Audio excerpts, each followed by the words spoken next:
Philippi ലേഖനം 3-ാമത്തെ അധ്യായം അതിൻ്റെ 10-11 വാക്യങ്ങൾ. ഫിലിപ്പി ലേഖനം 3-ാമത്തെ അധ്യായം 10-11 വാക്യങ്ങളിലേക്ക് ഞാൻ നിങ്ങളുടെ ശ്രദ്ധയെ തിരിക്കുകയാണ്. ഒരാൾക്ക് ശബ്ദമുയർത്തി വായിക്കും.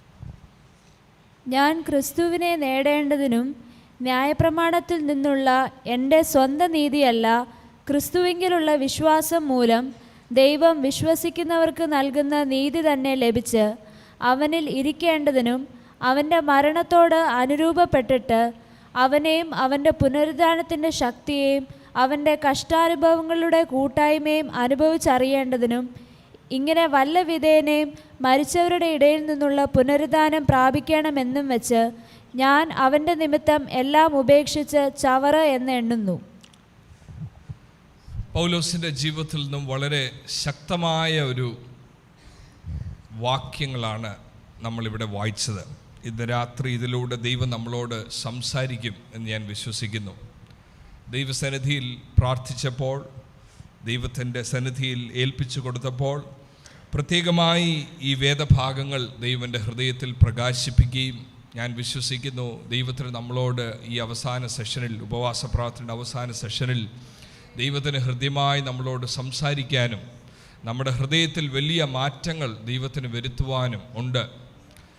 ഈ ഫിലിപ്പിയ ലേഖനം ഒരു പ്രാവശ്യമെങ്കിലും വായിച്ചിട്ടുള്ളവർക്കറിയാം, ചില വാക്കുകൾ ഈ ലേഖനത്തിൽ ആവർത്തിച്ച് വരുന്നതായി നമ്മൾ കണ്ടിട്ടുണ്ട്. സന്തോഷിപ്പീൻ എന്നുള്ള വാക്ക് 1-ാം അധ്യായം മുതൽ 4-ാമത്തെ അധ്യായം വരെ സന്തോഷിപ്പീൻ എന്ന് ഞാൻ പിന്നെയും നിങ്ങളോട് പറയുന്നു. കർത്താവിലെപ്പോഴും സന്തോഷിപ്പീൻ, ഇടവിടാതെ സ്തോത്രം ചെയ്യുവീൻ. അങ്ങനെ ദൈവത്തിൻ്റെ വചനം ക്രമമായി പഠിക്കുന്ന പലരും കരുതിയിരിക്കുന്നത് ഫിലിപ്പി ലേഖനത്തിൻ്റെ പ്രത്യേകമായിട്ടുള്ള പ്രമേയം, പ്രധാന കാര്യം, ഫിലിപ്പി ലേഖനത്തിലൂടെ പൗലോസ് പറയാൻ ആഗ്രഹിക്കുന്ന ഏറ്റവും പ്രധാന ആശയം എന്നുള്ളത് ക്രിസ്തുവേശുവിലുള്ള സന്തോഷമാണെന്നാണ് പൊതുവെ കരുതപ്പെട്ടിരിക്കുന്നത്. അത് ശരിയാണ്.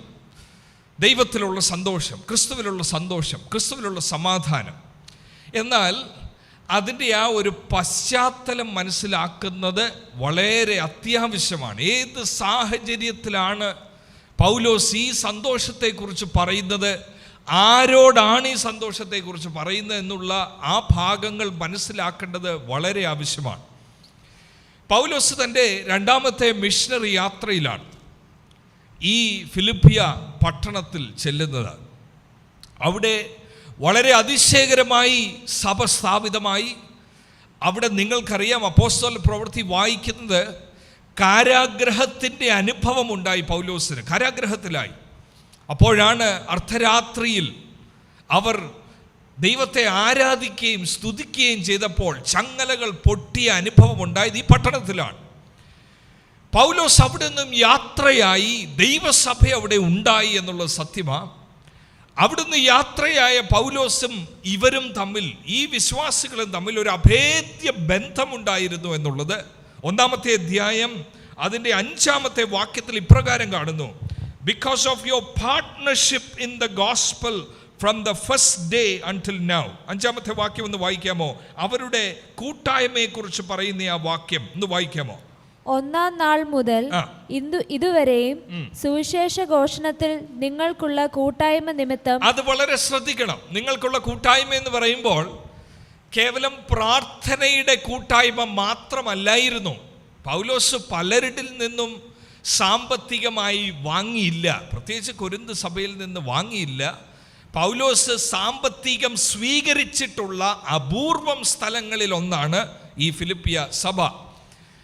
അവരുടെ കൂട്ടായ്മ എന്ന് പറയുമ്പോൾ പൗലോസ് അവിടെ നിന്നും യാത്രയായിട്ടും പൗലോസുമായി ഒരു ബന്ധം അവർ സൂക്ഷിക്കുകയും തന്നെ സാമ്പത്തികമായി സഹായിക്കുകയും പ്രാർത്ഥിക്കുകയും ഒക്കെ ചെയ്തൊരു സഭയാണ്. അങ്ങനെയാണ് അവർക്ക് മനസ്സിലായത്, നമ്മളെ യേശുവിങ്കലേക്ക് അടുപ്പിച്ച പൗലോസ് ഇപ്പോൾ കാരാഗ്രഹത്തിലാ എന്നുള്ള വാർത്ത അവർ കേട്ടു. വാർത്ത കേട്ടെന്ന് മാത്രമല്ല, അവർ തന്നെ ഡിസ്കറേജ്ഡ് ആയിട്ടിരിക്കുകയാണ്. പല പല പ്രതിസന്ധി നിമിത്തം വിശ്വാസ ജീവിതം എന്നുള്ളത് നമ്മൾക്കറിയാമല്ലോ. ഇപ്പോൾ മുമ്പേ നമ്മൾ കേട്ടതുപോലെ തന്നെയും സാഹചര്യങ്ങളെ നോക്കിയപ്പോൾ വിശ്വാസത്തിൽ വന്നവരുടെ വിശ്വാസം ഇളകത്തക്ക അനുഭവം ഉണ്ടായി. പൗലോസിനെ കുറിച്ച് കേട്ടപ്പോൾ പൗലോസും കാരാഗ്രഹത്തിലായി. എല്ലാ സാഹചര്യവും അവർക്കെതിരെ നിൽക്കുന്നത് പോലെ അവരുടെ തന്നെ സാഹചര്യങ്ങൾ അവർക്കെതിരെ അവരെ സുവിശേഷത്തിലേക്ക് നയിച്ച പൗലോസ് കാരാഗ്രഹത്തിൽ അങ്ങനെ മുഴുവനായി ഒരു ബ്ലീക്കായ മൂടൽ കിടക്കുന്നത് പോലുള്ള സാഹചര്യത്തിൽ നിൽക്കുമ്പോൾ അവർ ചിന്തിച്ചു, അവർ താല്പര്യപ്പെട്ടു, സഭയായി ഒരു കളക്ഷൻ എടുത്ത് കാരാഗ്രഹത്തിൽ കിടക്കുന്ന പൗലോസിനിൽ എത്തിക്കണം. അപ്പോൾ സഭയിൽ അവർ വിളംബരം ചെയ്തിട്ട് സഭയുടെ ഒരു റെപ്രസെൻറ്റേറ്റീവായ, അദ്ദേഹത്തിൻ്റെ പേര് എപ്പാഫ്രോഡിറ്റസ് എന്നാണ്, ഫിലിപ്പിയ പട്ടണക്കാരനായ സഭയിലെ അംഗമായ എപ്പാഫ്രോഡിറ്റസിൻ്റെ കയ്യിൽ അവർ സംഹരിച്ച പണം കാരാഗ്രഹത്തിൽ കിടക്കുന്ന പൗലോസിൻ്റെ കയ്യിൽ കൊടുക്കാൻ വിട്ടു. അവിടെ കൊടുത്തു കഴിഞ്ഞപ്പോൾ എപ്പാഫ്രോഡിറ്റസിൻ്റെ കയ്യിലൂടെ തിരിച്ചവർക്കൊരു നന്ദി എഴുതുന്ന ലേഖനമാണിത്. എന്നാൽ ആ സാഹചര്യവും അവരുടെ നിരാശയും അവർക്കനുഭവിച്ച തണുപ്പൻ ക്രിസ്തീയ അനുഭവങ്ങളും ഈ ലേഖനത്തിൽ പരാമർശിച്ചിട്ടുണ്ട്. 1-ാം അധ്യായം അതിൻ്റെ 27-ാമത്തെ വാക്യം ഒന്ന് വായിക്കണം. അവരിലൂടെ പോകുന്ന ചിന്തകൾ, നിലവുകൾ, സാഹചര്യങ്ങൾ 27-ാമത്തെ വാക്യത്തിൽ പരാമർശിക്കപ്പെട്ടിട്ടുണ്ട്. വായിക്കാമോ 27-ാം വാക്യം? ഞാൻ നിങ്ങളെ വന്ന് കണ്ടിട്ടോ ദൂരത്തിരുന്ന് നിങ്ങളുടെ അവസ്ഥ കേട്ടിട്ടോ നിങ്ങൾ ഏകാത്മാവിൽ നിലനിന്ന് എതിരാളികളാൽ ഒന്നിലും കുലുങ്ങിപ്പോകാതെ. ഒന്ന് നോക്കിക്കേ, എതിരാളികളാൽ ഒന്നിലും കുലുങ്ങിപ്പോകാതെ എന്ന് പറയാൻ കാര്യം, എപ്പാഫ്രോഡിറ്റസ് കുറച്ച് സാമ്പത്തിക നന്മ മാത്രമല്ല കൊണ്ട് കൊടുത്തത്. എപ്പാഫ്രോഡിറ്റസ് ആത്മഭാരത്തോടെ പൗലോസിനോട് പറഞ്ഞു, പൗലോസേ, സഭയിൽ പൊതുവേ അനേകരുടെയും വിശ്വാസം ഇളകി നിൽക്കുകയാണ്. എതിരാളികളാൽ പലരുടെയും മനസ്സ് ക്ഷീണിച്ചിരിക്കുക. ആ 30-ാമത്തെ വാക്യം ഒന്ന് ശ്രദ്ധിച്ച്. 1:30 വാക്യം, 1:30. നിങ്ങൾ എങ്കൽ കണ്ടതും ഇപ്പോൾ എന്നെക്കുറിച്ച് കേൾക്കുന്നതുമായ അതേ പോരാട്ടം നിങ്ങൾക്കുമുണ്ടല്ലോ. ആഹാ, ശ്രദ്ധിച്ചോ, ഇത് മുഴുവൻ പ്രശ്നമാണ്. അവരെ യേശുവിങ്കലേക്ക് നയിച്ച പൗലോസ് പ്രശ്നത്തിലാ, അവരും എതിരാളികൾ നിമിത്തം പ്രശ്നത്തിലാ. മുഴുവൻ 2 സൈഡും പ്രശ്നമാണ്.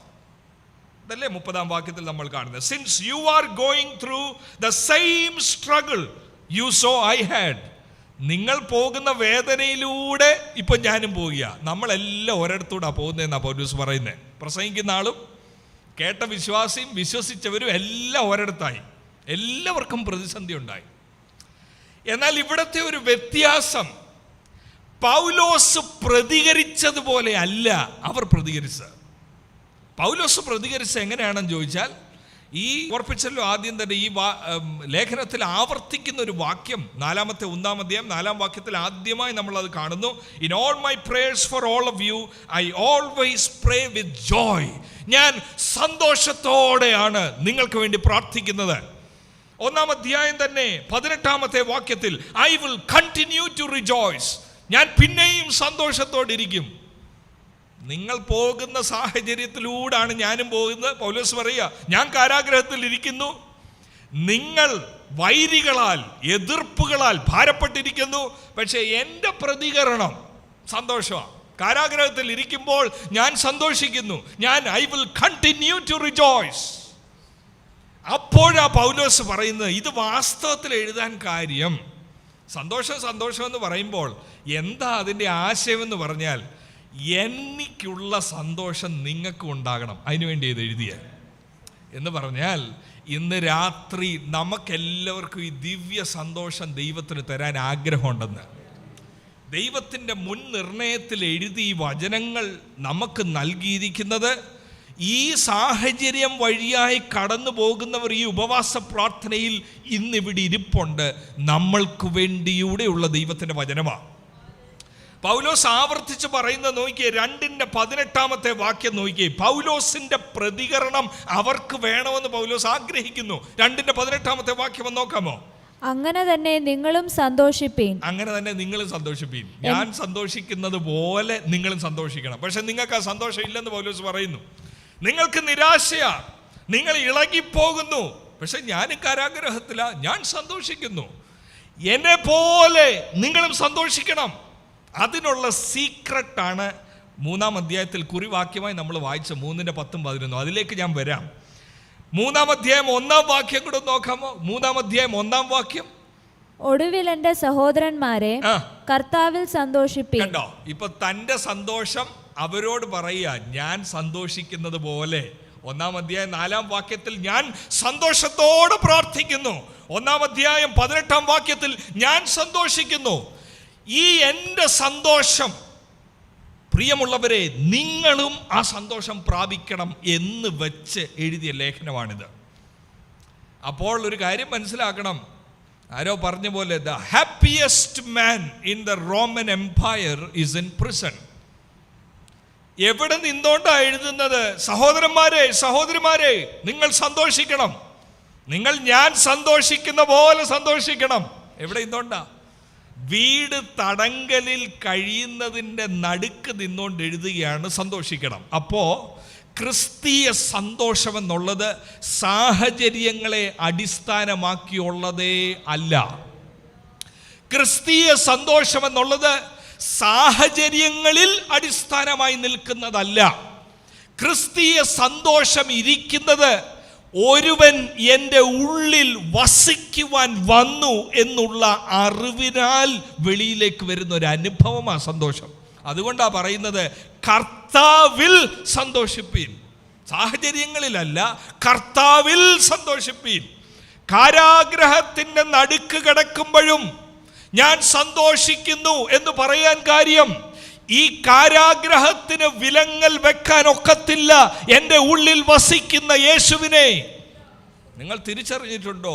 ഏത് സാഹചര്യത്തിലും ഇറങ്ങി വരുവാൻ ശക്തനായ യേശുവിൻ്റെ ഹൃദയത്തിൽ വസിക്കുന്നുണ്ടെങ്കിൽ, രോഗമാകട്ടെ, നിന്ദയാകട്ടെ, പീഡനമാകട്ടെ, ഉപദ്രവമാകട്ടെ, അതിൻ്റെ നടുവിലും മഹത്വത്തിൻ്റെ പ്രത്യാശയായി ക്രിസ്തു എൻ്റെ അകത്തിരിക്കുന്നു എന്നുള്ള വെളിപ്പാടാണ് എനിക്ക് സന്തോഷം തരണ്ടേ, വേറെ ഒന്നുമല്ല.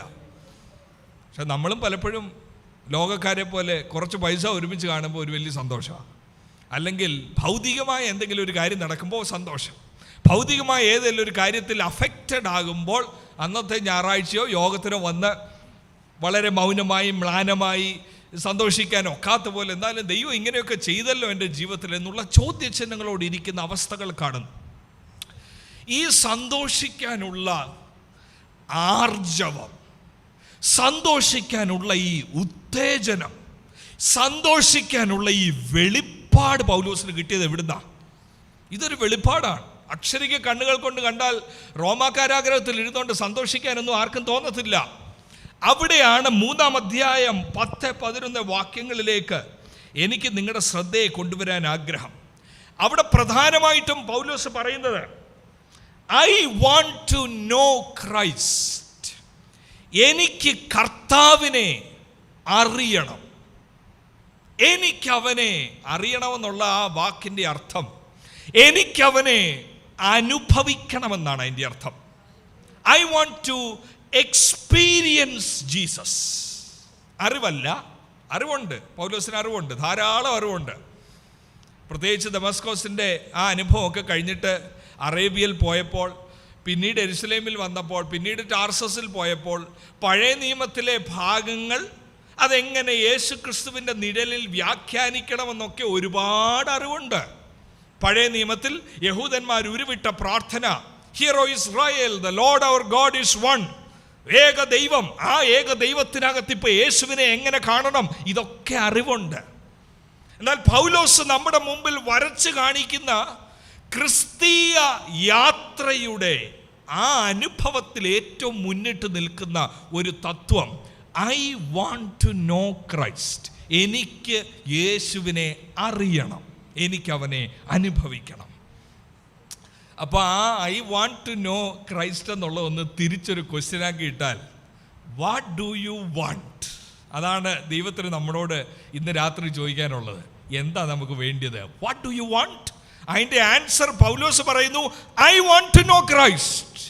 വാട്ട് ഡു യു വാണ്ട് എന്നുള്ളത് എല്ലാവരോടും യേശു ഇന്ന് വൈകിട്ട് ചോദിക്കുന്ന ഒരു കാര്യമോ. What do you want? എന്താണ് ദൈവസന്നിധിയിൽ നിന്ന് വേണ്ടിയത്? What do you want? Paulose അതിന് മറുപടി പറയുക, ആ ക്വസ്റ്റ്യന് മറുപടി പറയുക, what do you want? I want to know Christ. എനിക്ക് യേശുവിനെ അറിയണം. അതിലേക്ക് എന്നെ നടത്തുന്ന അനുഭവങ്ങളിൽ ഞാൻ സന്തോഷിക്കും. അതിലേക്ക് എന്നെ നടത്തുന്ന ഏത് സാഹചര്യത്തിലും ഞാൻ തുള്ളിച്ചാടും. കാരണം എൻ്റെ മനസ്സിലിരിക്കുന്ന ലക്ഷ്യം ഒന്നേ ഉള്ളൂ, എനിക്കവനെ അറിയണം, എനിക്കവനെ രുചിച്ചറിയണം, എനിക്കവനെ അനുഭവിക്കണം. I want to experience Christ in my situation. അപ്പോൾ അവിടെ തന്നെ പൗലോസും ഇന്നുള്ള വിശ്വാസികളും വിശ്വാസ സമൂഹവും തമ്മിൽ ഒരുപാട് വ്യത്യാസമുണ്ട്. കാരണം ഈ 3-ാം അധ്യായം 7 മുതലുള്ള വാക്യങ്ങളിൽ പൗലോസ് എന്തിനെ കുറിച്ചാണ് പറയുന്നതെന്ന് അറിയാമോ? ഒന്ന് വായിക്കാമോ? Chapter 3 verse 7 onwards. എങ്കിലും എനിക്ക് ലാഭമായിരുന്നതൊക്കെയും ഞാൻ ക്രിസ്തു നിമിത്തം ഛേദം എന്നെണ്ണിയിരിക്കുന്നു. അത്രയുമല്ല, എന്റെ കർത്താവായ യേശുക്രിസ്തുവിനെ കുറിച്ചുള്ള പരിജ്ഞാനത്തിന്റെ ശ്രേഷ്ഠത നിമിത്തം ഞാൻ എപ്പോഴും എല്ലാം ഛേദം എന്നെണ്ണുന്നു. ഞാൻ ക്രിസ്തുവിനെ നേടേണ്ടതിനും ന്യായപ്രമാണത്തിൽ നിന്നുള്ള എന്റെ സ്വന്തം നീതിയല്ല, ക്രിസ്തുവിങ്കിലുള്ള വിശ്വാസം മൂലം ദൈവം വിശ്വസിക്കുന്നവർക്ക് നൽകുന്ന നീതി തന്നെ ലഭിച്ച്. അതിന്റെ ഈ എനിക്ക് അവനെ അറിയണമെന്ന് പറയുന്നതിന് തൊട്ട് മുമ്പ് പൗലോസ് പറയുന്നത് എന്തിനെ കുറിച്ചാണെന്നറിയാം? എനിക്കുള്ള നീതിയെ കുറിച്ചാണ് പൗലോസ് പറയുന്നത്. Right standing with god. നീതി എന്ന് പറഞ്ഞാൽ എനിക്ക് ദൈവത്തിൻ്റെ മുമ്പിൽ നീതിമാനാക്കി ദൈവം പ്രഖ്യാപിച്ച അത്. പൗലോസ് പറയുന്നു, എൻ്റെ പൂർവ്വ ജീവിതത്തിൽ ആ നീതി ഞാൻ മനസ്സിലാക്കിയത്, ആ നീതിയിലേക്ക് ഞാൻ വന്നത് എൻ്റെ തന്നെ ബലത്തിലാണ്. സ്വയനീതി. സ്വയനീതി എന്ന് പറഞ്ഞാൽ ആ 3-ാമത്തെ അധ്യായം അതിൻ്റെ 4-ാമത്തെ വാക്യം മുതലുണ്ട്. ഒരുപാട് നീതിക്ക് വേണ്ടിയുള്ള കാര്യങ്ങൾ പൗലോസിൻ്റെ ജീവിതത്തിൽ ഉണ്ടായിരുന്നു. എബ്രായരിൽ നിന്ന് ജനിച്ച എബ്രായൻ, ബെന്യാമീൻ ഗോത്രക്കാരൻ, ന്യായപ്രമാണം സംബന്ധിച്ച് ഫോൾട്ട്ലെസ് എന്ന് പറഞ്ഞാൽ ഒരു ന്യായപ്രമാണവും തെറ്റിച്ചിട്ടില്ലെന്നല്ല അതിൻ്റെ അർത്ഥം. ഫോൾട്ട്ലെസ് എന്ന് പറഞ്ഞാൽ ന്യായപ്രമാണത്തിൽ പറഞ്ഞ കാര്യങ്ങൾ കുറവുകൾ വന്നപ്പോൾ അതിൻ്റെ പരിഹാരമെല്ലാം ചെയ്ത് ഒരു പരിഹാരം പോലും വരാതിരുന്നിട്ടില്ല. ഒരു തെറ്റ് വന്നാൽ അതിന് ന്യായപ്രമാണം പറയുന്ന ക്രമമായ രീതിയിലുള്ള പരിഹാരമെല്ലാം ഉണ്ടാക്കി ദൈവത്തിൻ്റെ മുമ്പിൽ വന്ന് നിൽക്കുകയാണ്. എബ്രായനായ ഫരിസിയായ ബെന്യാമീൻ ഗോത്രക്കാരനായ 8-ാം നാളിൽ പരിച്ഛേദനയേറ്റ ദൈവത്തിൻ്റെ മുമ്പിൽ എനിക്ക് നിൽക്കാമെന്നുള്ള സ്വയനീതിയെ പൗലോസ് ദമസ്കോസിൽ വെച്ചുള്ള ആ സൂര്യപ്രകാശത്തെ വലുത് പ്രകാശം കഴിഞ്ഞ് യേശുവിൻ്റെ വെളിപ്പാട് കിട്ടിയപ്പോൾ പൗലോസ് പറയുക, എനിക്കിപ്പോൾ സ്വയനീതി അല്ല ഉള്ളത്, വിശ്വാസത്താലുള്ള നീതി. എന്നെ രക്ഷിക്കപ്പെടുത്തിയ ഞാൻ ദൈവത്തിൻ്റെ മുമ്പിൽ നിൽക്കാൻ എനിക്ക് തന്നെ യോഗ്യത ഇല്ലാതിരിക്കെ എൻ്റെ കുടുംബത്തിനോ പാരമ്പര്യത്തിനോ ഞാൻ ചെയ്തു കൂട്ടിയതിനോ ന്യായപ്രമാണത്തിൽ അനുസരിച്ചതിനോ ഒന്നും എന്നെ നിർത്താൻ അതിനുള്ള ശക്തി ഇല്ലാതിരിക്കെ വിശ്വാസത്താൽ നീതീകരണം പ്രാപിച്ച് നിൽക്കുക. അതാ പറയുന്നേ. ഇന്നുള്ള ആൾക്കാർക്കെല്ലാം അത്രയും മതി. ഇന്നുള്ള വിശ്വാസികൾക്കെല്ലാം അത്രയും മതി. അവിടെ വെച്ച് നിൽക്കും. 3-9 ആത്മീയ ജീവിതം നിൽക്കും. വിശ്വാസത്താൽ നീതീകരണം കിട്ടിയാൽ മതി. രക്ഷിക്കപ്പെടുക, സ്നാനപ്പെടുക, പിന്നെ എല്ലാ ഞായറാഴ്ചയും വരിക, സ്തോത്രാഴ്ച ഇടുക, ചൈത്ത് കൊടുക്കുക, പോവുക. ഞാൻ നീതീകരിക്കപ്പെട്ടു, ഞാൻ സ്വർഗത്തിലേക്ക് പോവുക. പക്ഷെ പൗലോസ് പറയുക, അങ്ങനെ ക്രിസ്തീയ ജീവിതം എടുത്താൽ വലിയ നിരാശ വരും. ദൈവത്തെ ഒരു രക്ഷകനായി മാത്രം അറിയാനല്ല ക്രിസ്തീയ ജീവിതത്തിന്റെ വിളി. ദൈവത്തെ ഒരു രക്ഷകനായി, നീതീകരിച്ച രക്ഷകനായി അറിയാൻ വേണ്ടി മാത്രമല്ല ഞാൻ ഇറങ്ങിയതെന്നാണ് പൗലോസ് പറയുന്നത്. എനിക്കവനെ അറിയണം. ക്രിസ്തീയ ജീവിതം എന്നുള്ളത് ദൈവത്തെ സേവ്യറായി അറിഞ്ഞ് നിൽക്കുന്നതല്ല. There is continuation. 3-9 ഇന്നത്തെ സാധാരണഗതിയിലുള്ള വിശ്വാസികൾ നിൽക്കും. നീതി വേണം, സ്വയനീതി ഒന്നും വേണ്ട. അതിനാണ് രക്ഷിക്കപ്പെടുന്നത്, അതിനാണ് സ്നാനപ്പെടുന്നത്, അതോടെ നിൽക്കും. പിന്നെ വേണ്ടിയത് നമ്മുടെയൊക്കെ സങ്കല്പത്തിൽ ഇരിക്കുന്നത്, ഈ രക്ഷിക്കുന്ന ദൈവം എനിക്ക് അത്ഭുതങ്ങൾ ചെയ്യണം, എനിക്ക് വീര്യപ്രവൃത്തി ചെയ്യണം, എന്നെ സുരക്ഷിതമായി ആ ബയൂല തീരത്തിൽ കൊണ്ടെത്തിക്കണം. ഇത്രയേ ഉള്ളൂ. നമ്മുടെ ജീവിതത്തിൽ എവിടെയോ നമ്മൾ വിട്ടുപോയ 2 വാക്യങ്ങളാണ് 3-10-11. എനിക്കവനെ അറിയണം. ഈ ഉപവാസ പ്രാർത്ഥനയുടെ അവസാന സെഷനിൽ സാഹചര്യങ്ങളെ ഒന്നും ചിലപ്പോൾ മാറ്റത്തില്ലായിരിക്കാം, പക്ഷേ ഈ വാക്യത്തിൻ്റെ അകത്തടങ്ങിയിരിക്കുന്ന ബലമൊന്ന് തിരിച്ചറിഞ്ഞാൽ, നമ്മൾ ഇറങ്ങി തിരിച്ചത് സുരക്ഷിതമായ ഒരു യാത്രയ്ക്ക് വേണ്ടിയല്ല. രക്ഷകനാണ് ശരിയാ, പക്ഷെ നമ്മൾ ഇറങ്ങിയത് അവനെ രുചിച്ചറിയാനാ. രക്ഷകനായി മാത്രം രുചിച്ചറിയാനല്ല. ഒരു ഹോളിനകത്ത് നിന്നുകൊണ്ട് നീ എൻ്റെ രക്ഷകൻ എന്ന് പറഞ്ഞ് നാളെ സ്വർഗത്തിൽ പോകാൻ വേണ്ടിയല്ല. ഒരു ക്രിസ്തീയ ജീവിതമുണ്ട് ഇവിടെ, ഒരോട്ടമുണ്ട് ഇവിടെ. ഓട്ടത്തിന് വേണ്ടി എന്നെ യോഗ്യനാക്കിയെന്ന് പറഞ്ഞ് എല്ലാ ഞായറാഴ്ചയും വന്ന് സ്തുതിക്കാൻ മാത്രമല്ല, ഓട്ടത്തിന് വേണ്ടി യോഗ്യനാക്കുന്നതാ നീതീകരണം. നമുക്ക് ഓടാൻ യോഗ്യത ഇല്ലാതിരിക്കെ, അതിനുള്ള ഫിസിക്കൽ എക്സസൈസോ ഫിസിക്കൽ ഫിറ്റ്നസ്സോ ന്യായപ്രമാണം സംബന്ധിച്ചില്ലാതിരിക്കെ you are eligible to run. അതാണ് നീതീകരണം. You can run this race. പക്ഷെ അവിടെ ഇന്നോണ്ട് നമ്മൾ സ്തോത്രം പറയുക, സ്റ്റാർട്ടിംഗ് പോയിന്റ് ഇന്നോണ്ട് എല്ലാ ഞായറാഴ്ചയും സ്തോത്രം, ദൈവം എന്നെ രക്ഷിച്ചിരിക്കുക, ദൈവം എന്നെ രക്ഷിച്ചിരിക്കുക, ഞാൻ നീതിമാനാ. ഇല്ല, ക്രിസ്തീയ ജീവിതം എന്നുള്ളത് എനിക്കവനെ അറിയണം. എനിക്കൊരു ഓട്ടമുണ്ട്, എനിക്കവനെ അറിയണം. അനുദിനം എനിക്കവനെ അറിയണം, എനിക്കവനെ രുചിച്ചറിയണം. അങ്ങനെ ഒരു ആഗ്രഹം, അങ്ങനെ ഒരു വാഞ്ച നിങ്ങളുടെ എല്ലാവരുടെയും ഹൃദയത്തിൽ ഉണ്ടോ? അങ്ങനെ ഒരു വാഞ്ചയില്ലെങ്കിൽ ക്രിസ്തീയ ജീവിതം ഭയങ്കര നിരാശയായി തീരും. കാരണം രക്ഷിക്കപ്പെടുത്തി അടുത്ത ദിവസം സ്വർഗത്തിൽ കൊണ്ടുപോകല്ല. ദൈവത്തിൻ്റെ മനസ്സിലിരിക്കുന്ന സ്വപ്നം, അവൻ എന്നെ രുചിച്ചറിയാൻ ഞാൻ അവസരങ്ങൾ ഉണ്ടാക്കി കൊടുക്കും. നമ്മൾ പാടുമ്പോൾ പാടും, രുചിച്ച് നോക്കി ഞാൻ കർത്തൻ കൃപകളെ. പക്ഷേ രുചിക്കണമെങ്കിൽ ഇത് നമ്മുടെ ജീവിതത്തിൻ്റെ സ്ലോഗൻ ആയിരിക്കണം. I want to know him, I want to know Christ, I want to know Christ. ഇവിടെ ഫിലിപ്പി ലേഖനത്തിൽ നമ്മൾ കാണാതെ പോകരുത്. ഏത് ക്രിസ്തുവിനെയാ പൗലോസ് എനിക്കവനെ അറിയണമെന്ന് പറഞ്ഞ ക്രിസ്തു ആരാ? എനിക്കവനെ അറിയണമെന്ന് പറഞ്ഞ ക്രിസ്തു ഗലീലയിൽ നടന്ന് ബഥനിയിൽ ലാസറിന്റെ വീട്ടിൽ പോയി, ലാസറേ പുറത്തു വരിക എന്ന് പറഞ്ഞ യേശുവിനെ മാത്രമാണോ? എരിഖോയിൽ ഇരുന്ന് കരഞ്ഞ കുരുടൻ, ദാവീദ് പുത്ര എന്നോട് കരുണ തോന്നണമേ, പൗലോസ് പറയും എനിക്കവനെ അറിയണം. ആ യേശുവിനെ മാത്രമാണോ? കുരുടന് കാഴ്ച കൊടുത്ത യേശു, മരിച്ചവനെ ഉയർപ്പിച്ച യേശു, 38 സംവത്സരമായി കുളക്കരയിൽ ഇരുന്ന മനുഷ്യനെ എഴുന്നേൽപ്പിച്ച യേശു, ആ യേശുവിനെ മാത്രം അറിയാനാണെങ്കിൽ ഒരു വശമായി പോയി. സൈക്കിൾ ബാലൻസ് ഇല്ലാതെ ഒരു വശം. ഈ ഫിലിപ്പിയ ലേഖനത്തിൻ്റെ പശ്ചാത്തലത്തിൽ ഏത് യേശുവിനെയാ പൗലോസ് പറഞ്ഞ എനിക്കവനെ അറിയണം? ഏത് യേശുവാണെന്ന് അറിയാമോ? 2-ാം അധ്യായത്തിൽ പറഞ്ഞിരിക്കുന്നു. 2-ാം അധ്യായം 5-ാം വാക്യത്തിൽ പറഞ്ഞിരിക്കുന്നു, ക്രിസ്തുവേശുവിൻ്റെ മനോഭാവം തന്നെ നിങ്ങളിലും ഉണ്ടായിരിക്കട്ടെ. എങ്ങനെയുള്ള മനോഭാവം? ദൈവമായിരിക്കെ ദൈവത്തോടുള്ള സമത്വം മുറുകെ പിടിച്ചുകൊള്ളണമെന്ന് വിചാരിക്കാതെ ദാസരൂപമെടുത്ത് തന്നെത്താൻ താഴ്ത്തി വേഷത്തിൽ മനുഷ്യനായി തീർന്ന് അനുസരണത്തോടെ ക്രൂശ് വരെയും അനുസരണമുള്ളവനായി തീർന്ന ആ യേശുവിനെ എനിക്ക് അറിയണം. സ്വർഗത്തിൽ നിറങ്ങി വന്ന് ദൈവപുത്രനായി നടന്ന അത്ഭുതങ്ങൾ ചെയ്ത യേശുവിനെ മാത്രമല്ല അറിയേണ്ടത്, ഇഹലോക മഹിമകളെ വിട്ട് താണ ലോകത്തിൽ ഇറങ്ങി വന്ന് തലചായ്പാൻ ഇടമില്ലാതെ റോമാക്കാരുടെ നിയമത്തിൽ ഉണ്ടായിരുന്ന ഏറ്റവും വേഴ്സ് ക്രിമിനൽസിനെ ക്രൂശിതലാക്കുന്ന ആ അനുഭവത്തിൽ ദൈവത്തിന്റെ പുത്രൻ നഗ്നനായി കിടന്ന് എന്റെ ദൈവമേ, എന്റെ ദൈവമേ, നീ എന്നെ കൈവിട്ടത് എന്ത് എന്ന് അലറി വിളിച്ച യേശുവിനെ എനിക്കറിയണം. ആഗ്രഹമുണ്ടോ നിങ്ങൾക്ക്?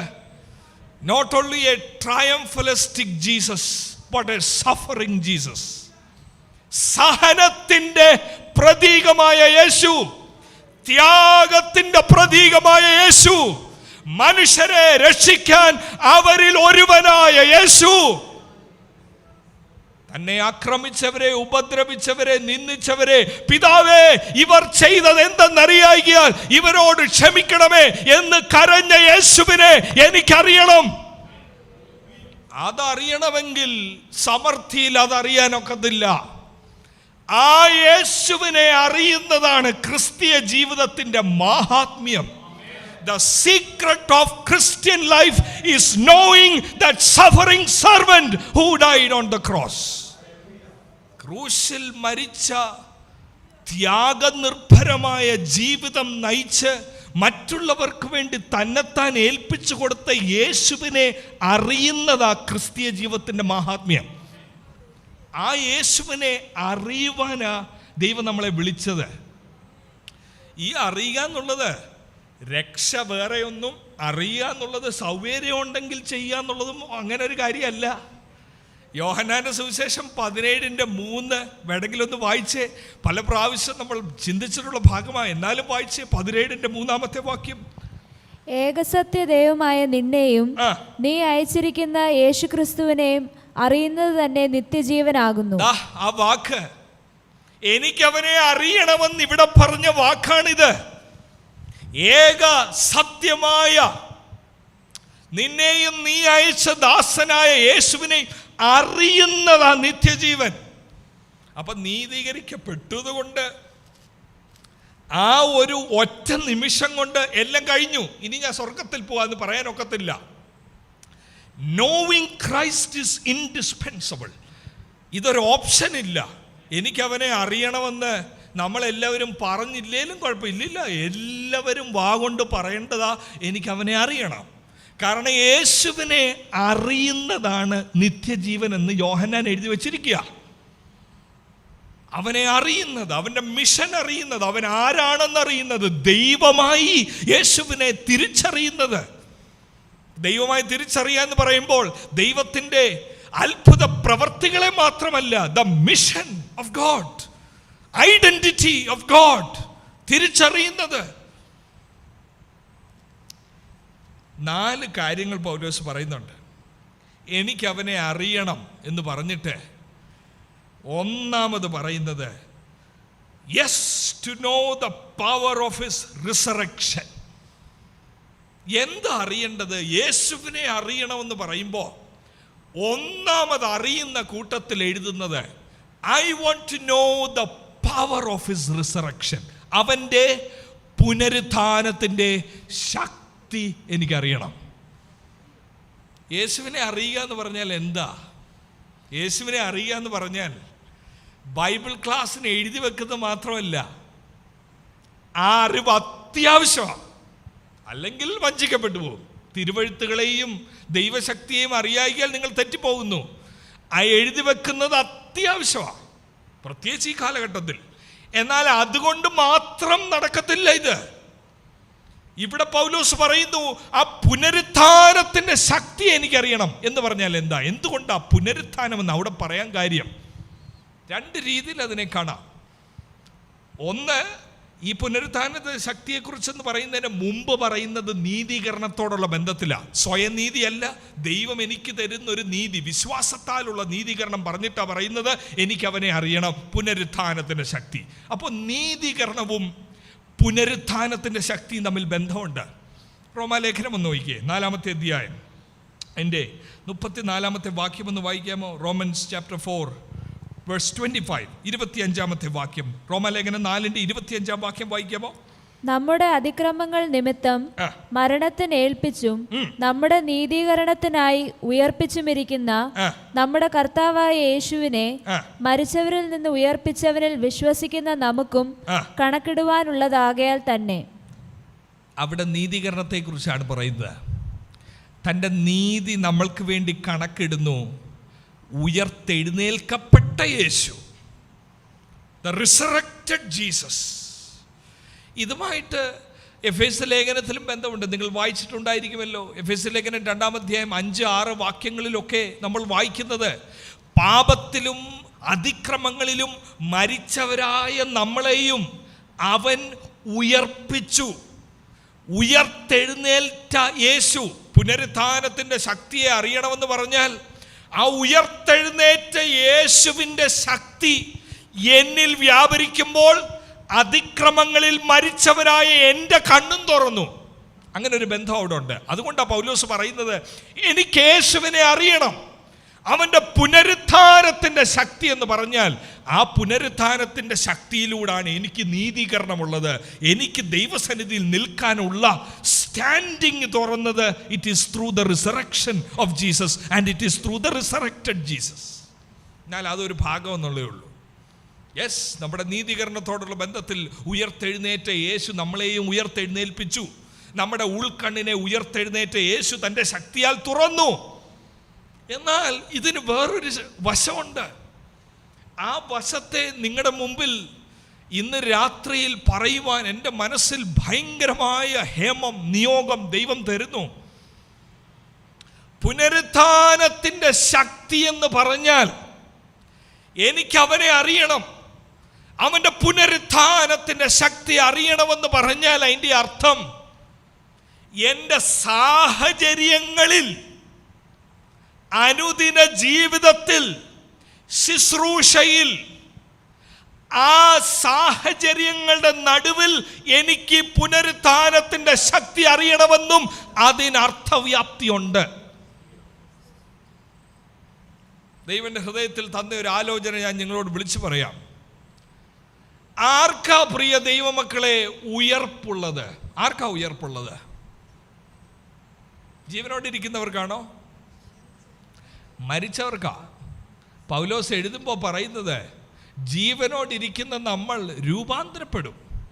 ക്രിസ്തുവിൽ മരിച്ചവർ ഉയർത്തെഴുന്നേൽക്കും, ജീവനോടിരിക്കുന്ന നമ്മൾ രൂപാന്തരപ്പെടും. അപ്പോൾ ഒന്ന് ചിന്തിച്ചേ, പുനരുത്ഥാനമുള്ളത് മരിച്ചവർക്കാ. പുനരുത്ഥാനത്തിൻ്റെ ശക്തി അനുഭവിക്കേണ്ടത് ആരാ? മരിച്ച സാഹചര്യങ്ങൾക്കുള്ളവർക്കല്ലേ ഈ പുനരുത്ഥാനത്തിൻ്റെ ശക്തിയുള്ളത്. പക്ഷേ ഇന്ന് എല്ലാവർക്കും പുനരുത്ഥാനത്തിൻ്റെ ശക്തി വേണം, പക്ഷേ ചത്ത സാഹചര്യങ്ങൾ വേണ്ട. ഇതാ ദൈവം എന്നെ ഏൽപ്പിച്ച നിങ്ങളോട് ഇന്ന് രാത്രി പറയാൻ.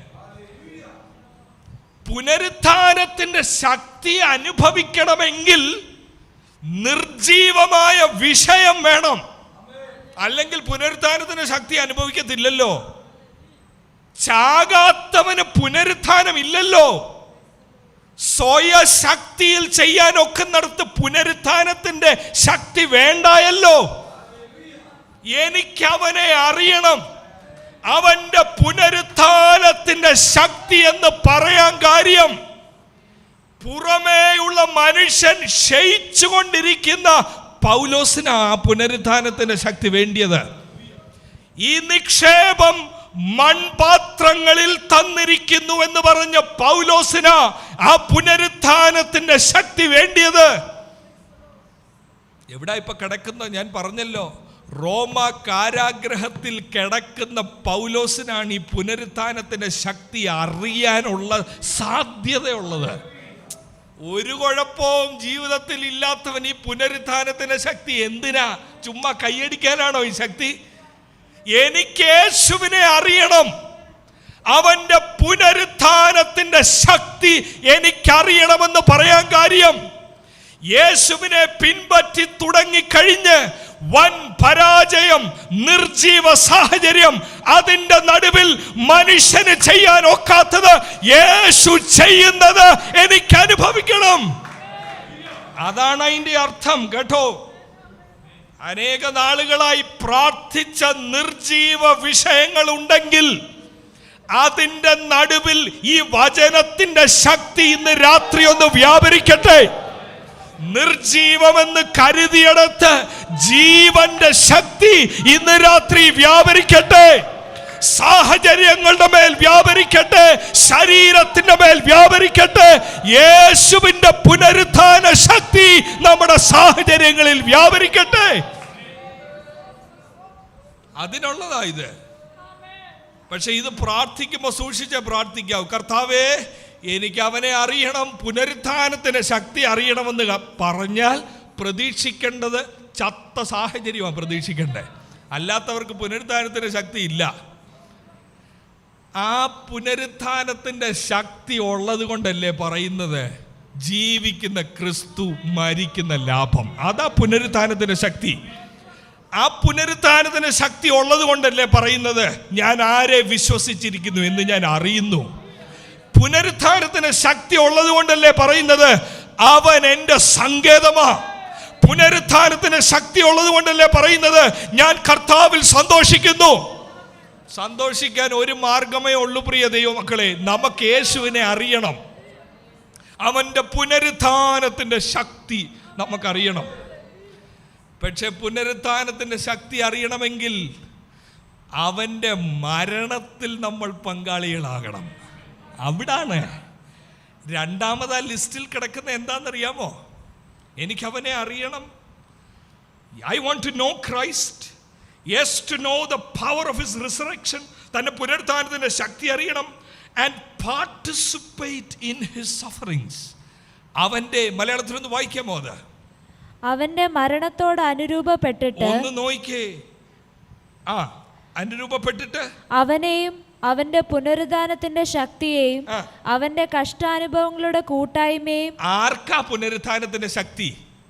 കഷ്ടാനുഭവങ്ങളിൽ കൂട്ടായ്മ ഉള്ളവർക്കാ പുനരുത്ഥാനത്തിന്റെ ശക്തി. മനസ്സിലാവുന്നുണ്ടോ? കഷ്ടം എനിക്ക് വേണ്ട, കഷ്ടം ദൈവമേ ഒന്ന് മാറ്റിത്തരണമേ, പിന്നെന്തിനാ പുനരുദ്ധാനത്തിന്റെ ശക്തി? കഷ്ടങ്ങളിൽ കൂട്ടായ്മയുള്ളവർക്കാ പുനരുത്ഥാനത്തിന്റെ ശക്തിയുടെ ടേസ്റ്റ് കിട്ടുന്നത്. അതുകൊണ്ടല്ലേ 1-ാമത്തെ അധ്യായം 29-ാമത്തെ വാക്യം ഒന്ന് വായിച്ച്, 1-ാം അധ്യായം 29-ാമത്തെ വാക്യം ഒന്ന് വായിക്കാമോ? ചാപ്റ്റർ 1:29 ഫിലിപ്പിയ ലേഖനം.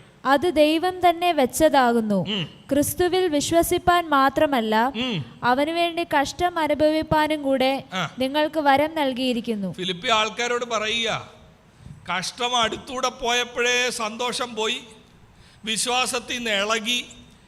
കഷ്ടം അടുത്തൂടെ പോയപ്പോഴേ പൗലോസ് കാരാഗ്രഹത്തിൽ കിടക്കുന്നു എന്നറിഞ്ഞപ്പോഴേ അവരുടെ വിശ്വാസം കൂടെ പോയി. കാരണം നമ്മളോട് സുവിശേഷം പറഞ്ഞ അപ്പോസ്തലൻ ഇപ്പൊ കാരാഗ്രഹത്തിലായി. പൗലോസ് പറയുക, നിങ്ങളെ ദൈവം വിളിച്ചത് കഷ്ടം അനുഭവിക്കുവാൻ വേണ്ടിയൂടുള്ള വിളിയായിരുന്നു എന്ന് പറഞ്ഞാൽ അതിൻ്റെ അർത്ഥം എന്താ? പുനരുത്ഥാനത്തിന്റെ ശക്തിയെ രുചിക്കാനുള്ളൊരു വിളിയായിരുന്നു അത്.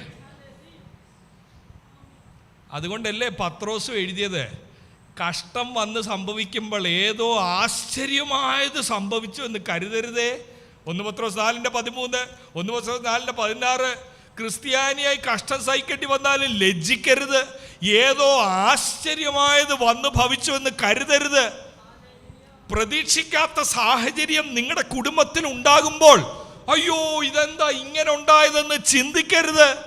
പുനരുത്ഥാനത്തിന്റെ ശക്തി അനുഭവിക്കുവാനുള്ള ഒരു സാഹചര്യം ദൈവം ഒരുക്കി തന്ന അവന്റെ കഷ്ടാനുഭവങ്ങളിലുള്ള കൂട്ടായ്മ, അതില്ലാതെ പുനരുത്ഥാന ശക്തി ഇല്ല.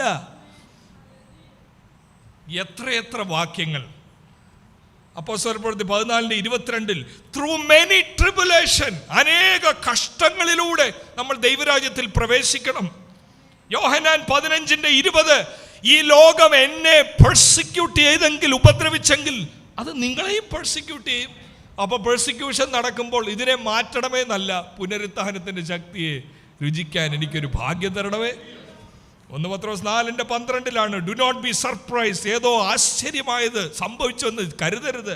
2 തിമോത്തിയോസ് 3:12 ഈ ലോകത്തിൽ യഥാർത്ഥ ഭക്തിയോടെ ജീവിക്കാൻ ആഗ്രഹിക്കുന്ന എല്ലാവരും ഉപദ്രവിക്കപ്പെടും. Will be persecuted, may be അല്ല, വിൽ ബി പെർസിക്യൂട്ടഡ്.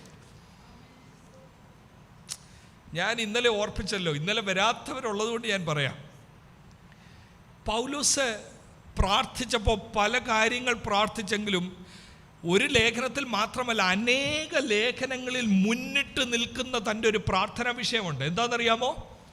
കർത്താവേ, ഞങ്ങൾക്ക് ജ്ഞാനത്തിൻ്റെയും വിവേകത്തിൻ്റെയും ആത്മാവിനെ തരണം. എന്തിനാ? ഈ ജ്ഞാനത്തിൻ്റെയും വിവേകത്തിൻ്റെയും ആത്മാവ് ഉണ്ടെങ്കിൽ ദൈവത്തിൻ്റെ ഇഷ്ടത്തിൻ്റെ പരിജ്ഞാനം ഞങ്ങൾക്ക് മനസ്സിലാവും. കാരാഗ്രഹത്തിൽ അടയ്ക്കുമ്പോൾ മാനുഷികമായി പരാജയം, അയ്യോ എനിക്ക് സുവിശേഷം പറയാൻ ഒക്കത്തില്ലല്ലോ, എന്നെ ബന്ധിച്ചല്ലോ, ഇതാ മാനുഷിക ചിന്ത. പക്ഷെ ഫിലിപ്പി ലേഖനം 1:12 എന്താ എഴുതിയിരിക്കുന്നത് അറിയാമോ?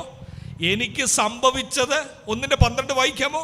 സഹോദരന്മാരെ, എനിക്ക് ഭവിച്ചത് സുവിശേഷത്തിന്റെ അഭിവൃദ്ധിക്ക് കാരണമായി തീർന്നു. അതാ പരിജ്ഞാനം, അതാ വിവേകം.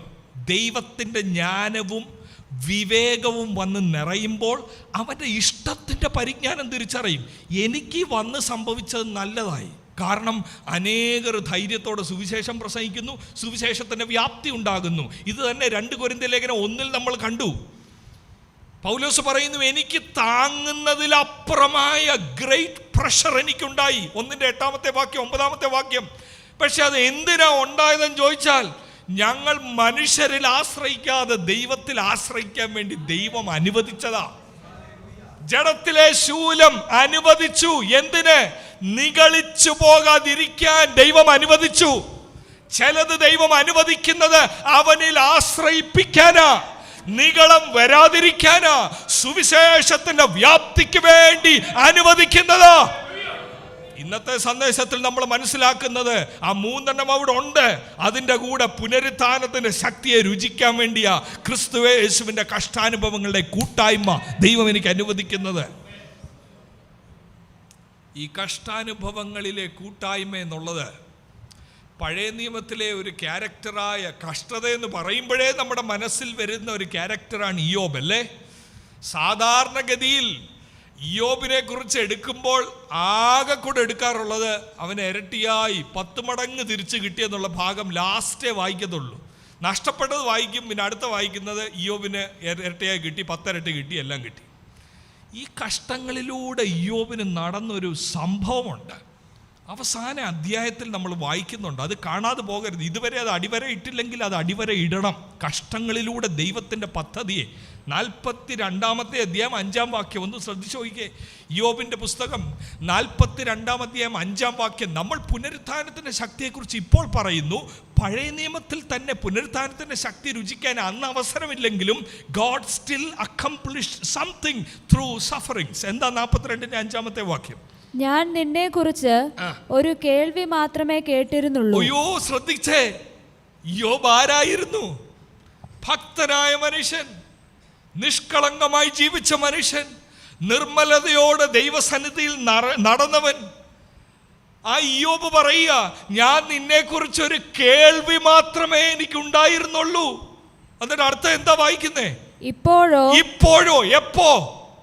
ഈ കഷ്ടതയിലൂടെ ഞാൻ പോയപ്പോൾ കേൾവി മാത്രമല്ല, ഇപ്പോഴോ എന്റെ കണ്ണാൽ നിന്നെ കാണുന്നു. എന്റെ കണ്ണാൽ ഞാൻ നിന്നെ കാണുന്നു. പൗലോസ് പറയുന്നു, ഇതിന് സമാന്യമായി ഇതിലൂടെ കടന്നു പോകുമ്പോൾ എനിക്കിത് അറിവല്ല, ഞാൻ അവനെ രുചിക്കുന്നു.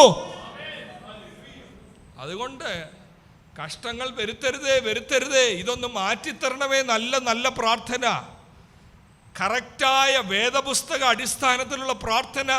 കഷ്ടങ്ങൾ ജീവിതത്തിൽ വരുമ്പോൾ കൃപയെ കൂട്ടിത്തരണമേ. പുനരുത്ഥാനത്തിന്റെ ശക്തിയെ അനുഭവിക്കുവാൻ കർത്താവേ എനിക്കൊരു കൃപ തരണമേ, ഒരവസരം തരണമേ. പുനരുത്ഥാന ശക്തി അനുഭവിക്കുന്നതാ ക്രിസ്തീയ ജീവിതത്തിന്റെ മഹാത്മ്യം. പക്ഷെ അത് കഷ്ടങ്ങളിൽ കൂട്ടായ്മ കൊതിക്കുന്നവർക്കേ ഉള്ള അനുഭവം. ലോകത്തിൽ പണത്തെ സ്നേഹിച്ചും എങ്ങനെങ്കിലും കഷ്ടത ഒഴിവാക്കാൻ നോക്കുന്നവർക്കും ഈ അവസരമില്ല. എന്നിട്ട് എന്താ പൗലോസ് പറയുന്നത്? 10 വാക്യം ശ്രദ്ധിച്ച്, എനിക്ക് അവനെ അറിയണം. I want to know the power of his resurrection and participation in his suffering. അവന്റെ കഷ്ടാനുഭവങ്ങളിലുള്ള കൂട്ടായ്മയും becoming like him in his death. എന്ന് വായിക്കാമോ? മരണത്തിൽ അവന്റെ കഷ്ടാനുഭവങ്ങളുടെ കൂട്ടായ്മയും അനുഭവിച്ചറിയേണ്ടതിനും. ഇങ്ങനെ തൊട്ട് മുമ്പുള്ള വാക്യമാ മലയാളത്തിൽ. ഒന്ന് വായിക്കാമോ? അവന്റെ മരണത്തോട് അനുരൂപപ്പെട്ടിട്ട്. 3-ാമത്തെ കാര്യമാ അത്. അവന്റെ മരണത്തോട് അനുരൂപപ്പെട്ടിട്ട്.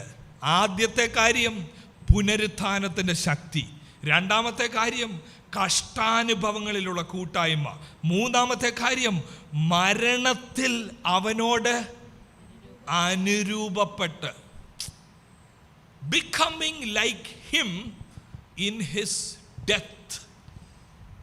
അതെവിടാ ഈ പുസ്തകത്തിലുള്ളത്? ഞാൻ മുമ്പേ പറഞ്ഞില്ലേ, 2-ാമത്തെ അധ്യായത്തിലാണ് അതുള്ളത്. എങ്ങനാ മരണത്തിൽ നമുക്ക് യേശുവിനെ പോലെ ആയിത്തീരാൻ ഒക്കുന്നത് എന്ന് പറഞ്ഞാൽ എന്താ? നമ്മളും ക്രൂശിൽ കയറി അതുപോലെ കിടന്ന് ആണികൾ അടിക്കണം. അപ്പോൾ മനസ്സിലാകും ഞാൻ യേശുവിനെ പോലെ മരണത്തിൽ ഏകീഭവിച്ചു. അതല്ല ഇതിൻ്റെ അർത്ഥം. നോക്കിയേ 2-ാമത്തെ അധ്യായം അതിൻ്റെ 8-ാമത്തെ വാക്യം നോക്കിയേ. 2-ാം അധ്യായം 8-ാം വാക്യം. ദാസരൂപമെടുത്ത് മനുഷ്യ സാദൃശ്യത്തിലായി തന്നെത്താൻ ഒഴിച്ച് വേഷത്തിൽ മനുഷ്യനായി വിളങ്ങി തന്നെത്താൻ താഴ്ത്തി മരണത്തോളം ക്രൂശിലെ മരണത്തോളം തന്നെ അനുസരണമുള്ളവനായി തീർന്നു. രണ്ട് കാര്യങ്ങൾ അവിടെ പറയുന്നേ. തന്നെത്താൻ താഴ്ത്തി ക്രൂശ് വരെയും അനുസരണമുള്ളവനായി തീർന്നു. എനിക്ക് മരണത്തിൽ അവനെ പോലെ ആകണമെന്ന് പറഞ്ഞാൽ എന്താ? എനിക്ക് താഴ്മ വേണം, എനിക്ക് അനുസരണം വേണം. അതതിൻ്റെ അർത്ഥം. I want to be obedient, I want to be humble, becoming like him in his death. മരണത്തിൽ അവനെ പോലെ ആയിത്തീരുക. അപ്പോൾ യേശുവിനെ പോലെ എന്നെ ആക്കണമേ, യേശുവിൻ്റെ വഴികൾ എന്നെ പഠിപ്പിക്കണമേ എന്നൊക്കെ നമ്മൾ പാടുമ്പോൾ what is the deeper meaning? അതിൻ്റെ ആഴത്തിലുള്ള അർത്ഥം എന്താ? നമ്മളെ വിളിച്ചിരിക്കുന്നത് യേശുവിനെ പോലെ ആയിത്തീരാനാ. ഏതിൽ?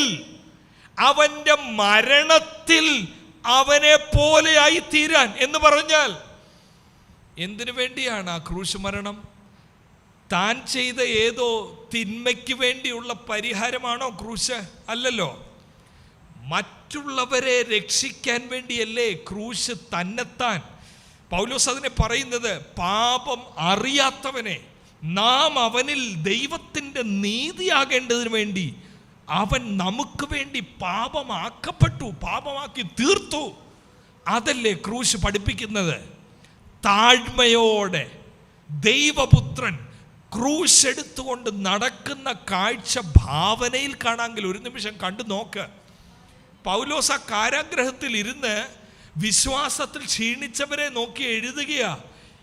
ഞാൻ സന്തോഷിക്കാൻ കാര്യം, എൻ്റെ മനസ്സിലെ ലക്ഷ്യം ഇതൊക്കെ. എനിക്ക് യേശുവിനെ അറിയണം, അവൻ്റെ പുനരുത്ഥാനത്തിൻ്റെ ശക്തി എനിക്കറിയണം, കഷ്ടാനുഭവങ്ങളിലുള്ള കൂട്ടായ്മ, and becoming like him in his death. എവിടാ വാസ്തവത്തിൽ പൗലോസ് യേശുവിനെ പോലെ മരണത്തിൽ അനുരൂപനാകുന്നത്? കാരാഗ്രഹത്തിലല്ലേ. ആ കാരാഗ്രഹത്തിൽ തൊട്ടടുത്ത് നിൽക്കുന്ന പടയാളിയുമായി കൈകൾ ബന്ധിപ്പിച്ച് സ്വാതന്ത്ര്യമെല്ലാം നഷ്ടപ്പെട്ട് കാരാഗ്രഹത്തിൻ്റെ അകത്തൂടെ നടക്കുമ്പോൾ ഒരു ടേസ്റ്റ് കിട്ടുക. ക്രൂശിൽ ആണികൾ അടിക്കപ്പെട്ടവൻ്റെ ടേസ്റ്റാണ് കാരാഗ്രഹത്തിൽ കിടക്കുമ്പോൾ. നമ്മുടെ സമൃദ്ധിയിലല്ല നമ്മൾ മരണത്തിൽ യേശുവിനെ പോലെ ആയിത്തീരുന്നത്. ലോകത്തിൻ്റെ ദൃഷ്ടിയിലെ നമ്മുടെ പരാജയങ്ങളിലും താഴ്വരയുടെ അനുഭവത്തിലുമാണ് ക്രൂശിലേക്ക് നമ്മൾ ആകർഷിതരായി അവൻ്റെ മരണത്തിൽ നമ്മൾ അനുരൂപരാകുന്നത്. പഴികൾ കേൾക്കുമ്പോഴാണ് നമ്മൾ അവൻ്റെ ക്രൂശിൽ അനുരൂപരാകുന്നത്. അങ്ങനെയുള്ള അനുഭവം നിങ്ങൾക്കുണ്ടായിട്ടുണ്ടോ? കുത്തുവാക്കുകൾ ചിലപ്പോൾ അയൽവക്കക്കാരിൽ നിന്നായിരിക്കാം, ചിലപ്പോൾ നിങ്ങളുടെ തന്നെ കുടുംബാംഗങ്ങളിൽ നിന്നായിരിക്കാം, ഒരു പക്ഷെങ്കിൽ നിങ്ങളുടെ തന്നെ വൈഫിൽ നിന്നോ ഹസ്ബൻഡിൽ നിന്നോ ആയിരിക്കാം. ഒരുമിച്ച് ആരാധനയ്ക്ക് വരുന്നു, പക്ഷേ ഉള്ളിൽ ആ വേദന കിടക്കുന്നു. Nobody is understanding my pain, my spirituality. എൻ്റെ ആത്മീക ദർശനം മനസ്സിലാക്കുന്നില്ല, എൻ്റെ വേദന മനസ്സിലാക്കുന്നില്ല. ദൈവം തന്ന കൂട്ടാളിയാണ്, പക്ഷേ they are not with me. ആ സമയത്ത് മാറിയിരുന്ന വേറൊരു മുറിയിൽ കയറി പ്രാർത്ഥിക്കുന്ന ആത്മീയതയല്ല പുസ്തകം പറയുന്നത്. തന്നെത്താൻ താഴ്ത്തി ആ മനസ്സിലാക്കാത്ത ആളിൻ്റെ കരങ്ങളിൽ പിടിച്ച് പ്രാർത്ഥിക്കുമ്പോൾ അതാണ് അവൻ്റെ മരണത്തോട് ഏകീഭവിക്കുന്നത്. എൻ്റെ റൈറ്റുകളെല്ലാം ഞാൻ ക്രൂശിൽ വെക്കുന്നു, എനിക്കുള്ള ആത്മാഭിമാനമെല്ലാം ഞാൻ കളയുന്നു. അത് ക്രൂശിൻ്റെ അനുഭവം വരുമ്പോൾ അയ്യോ ഇതെന്നെ ആൾക്കാർ തെറ്റിദ്ധരിക്കും, ഞാൻ യേശു ദൈവപുത്രൻ അല്ലെന്ന് ആൾക്കാർ വിചാരിക്കും, ഇതൊന്നും എനിക്ക് വേണ്ട. അതല്ല. ഇന്നലെ നമ്മൾ കണ്ടല്ലോ, ഗത്സമന തോട്ടത്തിൽ കിടന്നുകൊണ്ട് എൻ്റെ ഇഷ്ടം നടക്കരുതേ, അങ്ങയുടെ ഇഷ്ടം എൻ്റെ ജീവിതത്തിൽ നടക്കണമേ. അതാ ക്രൂശിൻ്റെ മാർഗം. നമ്മുടെ കുടുംബ പ്രാർത്ഥനയിൽ, വ്യക്തിപരമായ പ്രാർത്ഥനയിൽ എൻ്റെ ഇഷ്ടം നടക്കരുതേ, ദൈവത്തിൻ്റെ ഇഷ്ടം എന്നിൽ നടക്കണമേ. എൻ്റെ തലമുറയുടെ ജീവിതത്തിൽ എൻ്റെ ഇഷ്ടം നടക്കരുതേ, ദൈവത്തിൻ്റെ ഇഷ്ടം നടക്കണമേ. അനുസരണത്തോടെ, താഴ്മയോടെ, പക്വതയോടെ ക്ഷമിച്ചു കൊടുക്കേണ്ടവരോട് ക്ഷമിച്ചു കൊടുക്കുമ്പോൾ മരണത്തിൽ ഞാൻ അവനെ അനുരൂപനായിക്കൊണ്ടിരിക്കുന്നു. ക്ഷമയിലൂടെ നമ്മൾ അവനുമായി അനുരൂപനാകുന്നത്. നമ്മൾ തെറ്റ് ചെയ്തിട്ടില്ലെങ്കിലും യേശുവിനെ ധ്യാനിച്ചാൽ മതി. തെറ്റ് ചെയ്യാത്തവൻ, സ്വർഗത്തിന്റെ മകുടമായ ഏകജാതനായ പുത്രൻ ഈ വലിയ ക്രൂശിലൂടെ കടന്നു പോകുമ്പോൾ എന്നെയും നിങ്ങളെയും മുമ്പിൽ ഓർത്തുകൊണ്ട് ക്രൂശിനെ അവർ അലക്ഷ്യമാക്കിയെങ്കിൽ ഇന്ന് രാത്രി നമ്മുടെ മുമ്പിൽ വെച്ചിരിക്കുന്ന ഒരു സന്തോഷം ഓർക്കണം. ഈ അറിയുന്നവനായ യേശുവിനെ നമ്മൾ ഒരിക്കൽ മുഖാമുഖം കാണും. ആ യേശുവിനെ പോലെ നമ്മൾ ആയിത്തീരും. 1 യോഹന്നാൻ 3:2 ഭാഷയിൽ നാം അവനെ കാണുമ്പോൾ നാം അവനെ പോലെ ആയിത്തീരും. ആ വലിയ സന്തോഷം ഓർക്കുമ്പോൾ ഇന്നത്തെ യുദ്ധങ്ങളൊക്കെ തോറ്റോട്ടെ, കുഴപ്പമില്ല.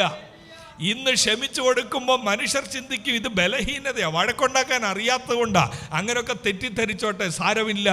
അവൻ്റെ മരണത്തിലോട് നമ്മൾ ഏകീഭവിക്കണം. ആ മരണത്തോട് ഏകീഭവിക്കുമ്പോഴേ, സാഹചര്യങ്ങളിൽ മരണത്തോട് ഏകീഭവിക്കുമ്പോൾ നാലാമത്തെ ഒരു കാര്യമുണ്ട് പൗലോസ് പറയുന്നത്. പുനരുത്ഥാനത്തിൻ്റെ ശക്തി എനിക്കറിയണം, കഷ്ടാനുഭവങ്ങളിലുള്ള കൂട്ടായ്മ, മരണത്തിൽ അവനെ പോലെ ഏകീഭവിക്കുക. നാലാമത് പറയുന്നത് എന്താണെന്നറിയോ? വായിച്ചേ. ഇങ്ങനെ വല്ല വിധേനയും മരിച്ചവരുടെ ഇടയിൽ നിന്നുള്ള പുനരുദ്ധാനം. ഈ വല്ല വിധേന എന്ന് പറയുമ്പോ അയ്യോ അത് നടക്കുമോ നടക്കത്തില്ലയോ എന്നുള്ള ആശയമല്ലത്. വല്ല വിധേനയും എന്നുള്ള വാക്കിൻ്റെ അർത്ഥം ഇത് സ്വയം നീതി കൊണ്ട് ആ ഉയർപ്പെനിക്ക് കിട്ടത്തില്ല, വല്ല വിധേനയും ആ കൃപയാൽ ഞാൻ ഉയർത്തെഴുന്നേൽക്കപ്പെടുമെന്നുള്ള ആശയമാണ്. അല്ലാതെ ഉറപ്പില്ലാത്തൊരു കാര്യം ആ വല്ല വിധേനയും എന്നുള്ളതല്ല. യേശുവിൻ്റെ കൃപയെ അനുഭവിച്ച് ഞാൻ മരിച്ചവരുടെ ഇടയിൽ നിന്ന് ഉയർത്തെഴുന്നേൽക്കും. ഇങ്ങനെ വല്ല വിധേനയും മരിച്ചവരുടെ ഇടയിൽ നിന്നുള്ള ഉയർപ്പ്. ഈ ലോകത്തിൽ ക്രൂശും കഷ്ടതയും ഉള്ളവർ ഈ ലോക സാഹചര്യങ്ങളിൽ പുനരുത്ഥാനത്തിൻ്റെ ശക്തി രുചിച്ചറിയുന്നവരാ ഒരിക്കൽ കാഹളനാദം കേൾക്കുമ്പോൾ അവർ ഉയർത്തെഴുന്നേൽക്കാൻ പോകുന്നത്. അല്ലാതെ ഈ ലോകത്തിൽ പുനരുത്ഥാനത്തിൻ്റെ ശക്തി രുചിച്ചറിയാത്തവർ എങ്ങനെയാ കാഹളനാദത്തിങ്കൽ നിർജീവ ശരീരങ്ങൾ ഉയർത്തെഴുന്നേൽക്കുന്നേ? നിർജീവ സാഹചര്യങ്ങളിൽ ഇന്ന് പുനരുത്ഥാനത്തിൻ്റെ ശക്തി വ്യാപരിക്കുമ്പോൾ അതൊരു വലിയ ഫോർടേസ്റ്റ് ആണ്. ഫോർടേസ്റ്റ്, വരാൻ പോകുന്ന ഒന്നിൻ്റെ ഒരു സാമ്പിളാണത്. മനുഷ്യൻ മുദ്ര കുട്ടിയ നടക്കത്തില്ലെന്ന് പറയുന്ന കാര്യത്തിൽ പുനരുത്ഥാനത്തിൻ്റെ ശക്തി അനുഭവിക്കുമ്പോൾ ഒരു കാര്യം ഓർത്തോണം, ആത്മാവ് നമ്മളിൽ ചെയ്യുന്നത് അത് ഒരാദ്യ ഫലം എന്നുള്ളതേ ഉള്ളൂ.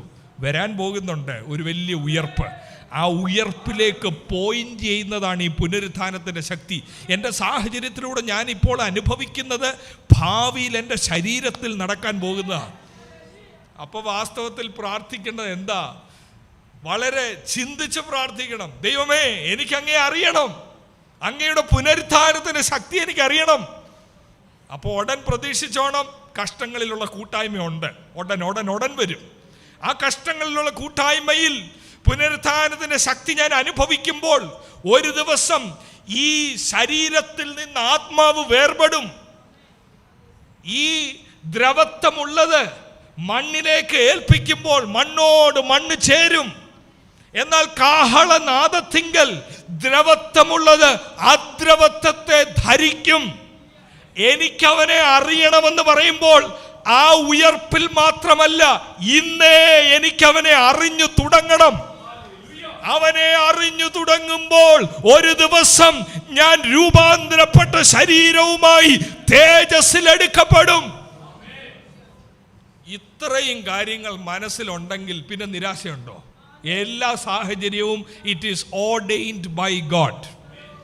കാരാഗ്രഹത്തിൻ്റെ അനുഭവമാണെങ്കിലും അവിടെ ഇരുന്ന് സന്തോഷിക്കാൻ കാര്യം ഇതിലൂടെ എനിക്ക് പുനരുത്ഥാനത്തിൻ്റെ ശക്തി അനുഭവിക്കും.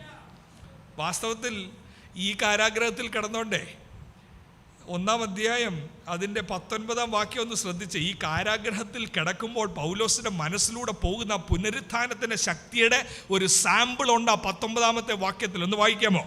നിങ്ങളുടെ പ്രാർത്ഥനയാലും യേശുക്രിസ്തുവിന്റെ ആത്മാവിന്റെ സഹായത്താലും അതെനിക്ക് രക്ഷാകാരണമായി തീരുമെന്ന് ഞാൻ അറിയുന്നു. ഈ കാരാഗ്രഹത്തിൽ നിന്ന് താൻ വെളിയിൽ വരുമെന്നുള്ളത് ഹി വാസ് ഷ്വർ. എന്നാൽ എല്ലാ കാരാഗ്രഹത്തിൽ നിന്നും വരില്ല. തിമോത്തിയോസിന്റെ ലേഖനം അവസാനം എഴുതുമ്പോൾ പറയുന്നത് എൻ്റെ നിര്യാണകാലം അടുത്തിരിക്കുന്നു. ഇവിടെ പറയുന്നത് നിങ്ങളുടെ പ്രാർത്ഥനയാൽ എൻ്റെ വിടുതൽ അടുത്തു, ഞാൻ വെളി വരും, എനിക്ക് ജീവിക്കുന്ന ക്രിസ്തു, മരിക്കുന്ന ലാഭം, ഐ വിൽ കം ഔട്ട്. അതാ പുനരുത്ഥാനത്തിൻ്റെ ശക്തി. ഇത് ഇവിടെ മാത്രമല്ല, ആദ്യം ഫിലിപ്പിയ പട്ടണത്തിലും അനുഭവിച്ചതല്ലേ പുനരുത്ഥാനത്തിൻ്റെ ശക്തി. ആ പട്ടണത്തിൽ കാരാഗ്രഹത്തിൽ കൊണ്ടിട്ടപ്പോൾ അർദ്ധരാത്രിയിൽ അപ്പോസ്തലന്മാർ കൈയടിച്ച് പാടിയപ്പോൾ ചങ്ങല പൊട്ടി താഴെ വീണത് പുനരുത്ഥാനത്തിൻ്റെ ശക്തിയല്ലേ. അവിടത്തെ ഗാർഡ് പോലും തന്നെത്താൻ കൊല്ലാൻ തുടങ്ങി. ഇതെങ്ങനെ സംഭവിക്കും? കുറ്റവാളികൾ ഓടാൻ പോകുന്നു. അതാ പുനരുത്ഥാനത്തിൻ്റെ ശക്തി. ഈ കാരാഗ്രഹമില്ലാതെ എങ്ങനെ പുനരുത്ഥാനത്തിൻ്റെ ശക്തി അനുഭവിക്കാൻ ഒക്കും? അങ്ങനെയാണെങ്കിൽ ഈ ഉപവാസ പ്രാർത്ഥനയിൽ കാരാഗ്രഹങ്ങൾക്കായി നന്ദി പറയണം, കഷ്ടാനുഭവങ്ങളിലുള്ള കൂട്ടായ്മയ്ക്കായി നന്ദി പറയണം. കർത്താവേ, അതെൻ്റെ ജീവിതത്തിൽ അനുഭവിച്ചതിനായി, എൻ്റെ മേൽ ആ തെരഞ്ഞെടുപ്പുള്ളതിനായി, കഷ്ടങ്ങൾ അനുഭവിക്കുവാനുള്ള തെരഞ്ഞെടുപ്പ് എൻ്റെ മേൽ ഉള്ളതിനായി സ്തോത്രം. അതിലൂടെ നമുക്കവനെ അറിയാനൊക്കത്തുള്ളൂ. അല്ലാതെ ഓരോരോ പേജ് വായിച്ച് തീർത്ത് എഴുതി വെച്ചോണ്ട് മാത്രം ഒക്കത്തില്ല. അവനെ രുചിച്ചറിയേണ്ടത് സാഹചര്യങ്ങളിലാണ്. അവനെ രുചിച്ചറിയേണ്ടത് താഴ്വരകളുടെ അനുഭവത്തിലും കഷ്ടങ്ങളിലുള്ള കൂട്ടായ്മയിലും പുനരുത്ഥാനത്തിൻ്റെ ശക്തിയെ രുചിച്ചറിയുക.